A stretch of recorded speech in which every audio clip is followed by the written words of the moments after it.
Hello, so you want to learn how to use Pearson's framework assessment tool within the Lillio program? No problem. Let me show you how you can do this. I'll be using the educator login from the web perspective today. Let's get started. Pearson is an assessment tool that supports early childhood educators in observing, assessing, and tracking the development of children based on observation. Pearson has two assessment tools designed for children in different age groups. So we have the ALT scale, which provides a structure for assessing the development of children from birth to 3.5 years of age. And then we have the working sampling system that allows educators to evaluate the skills of children between the ages of 3 to 9 years of age.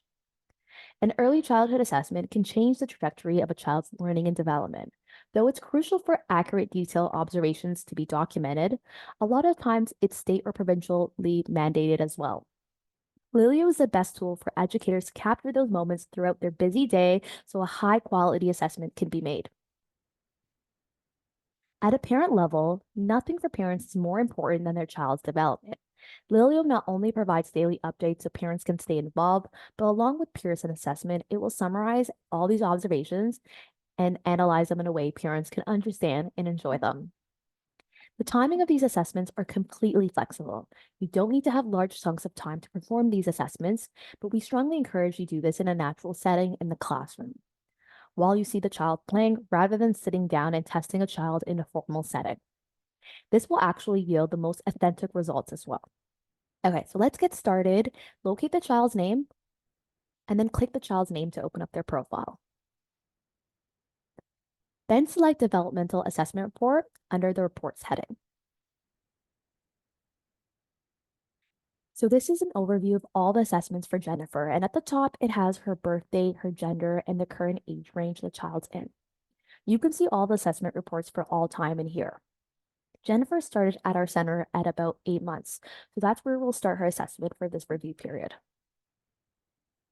For today's example, we're looking at the ALS framework. So let's start a brand new assessment for Jennifer. Click the green Create Assessment button right here.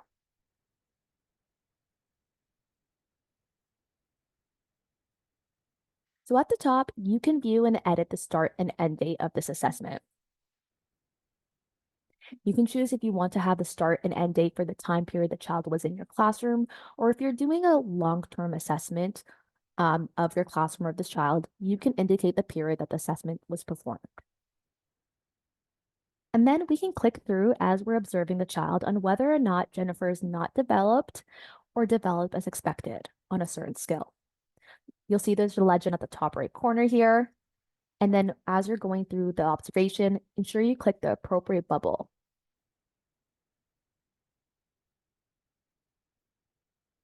You can also add and edit a comment for each skill. If you scroll to the right-hand side, if you click this, it will allow you to add specific information for the specific skill.